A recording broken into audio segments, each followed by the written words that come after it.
Le talent fait gagner des matchs, mais le travail d'équipe et l'intelligence font gagner des tournois. Bonjour les sapiens. Aujourd'hui, on va parler d'intelligence collective. En 2010, une expérience menée par le MIT a montré que dans un groupe collaborant efficacement, se met en œuvre une intelligence collective dont la capacité excède la somme des intelligences individuelles présentes dans ce groupe. Il en ressort de cette étude que la capacité d'un groupe à collaborer efficacement et donc de créer de l'intelligence collective est liée aux capacités d'empathie de ses membres. Les expériences montrent que les groupes dont les membres étaient capables de comprendre et d'entendre les émotions des uns et des autres se révèlent plus performants, développant une intelligence collective supérieure. À l'inverse, les groupes qui sont influencés par un acteur dominant génèrent une intelligence collective beaucoup plus faible.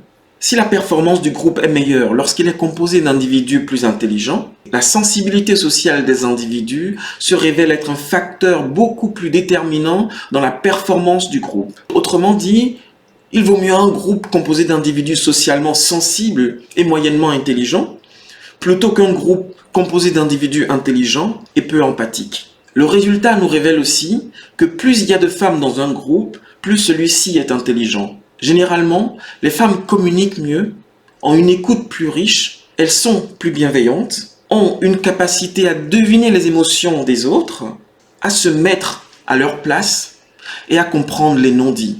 Elles savent aussi respecter le temps de parole de chaque individu, car oui, ça ne sert à rien d'avoir un collectif d'opinions différents si on ne laisse pas le temps à chacun de pouvoir s'exprimer. Google a conduit le projet Aristote, qui consiste à modéliser la composition idéale d'un groupe pour le rendre plus performant. Ce projet a analysé le fonctionnement et la composition de centaines de groupes de travail au sein de Google. Ce projet confirme l'importance de la sensibilité des membres des groupes qui sont étudiés et ajoute une autre condition. Chaque membre du groupe doit pouvoir s'exprimer au moins autant que les autres dans une ambiance suffisamment sécurisante pour autoriser la libre parole.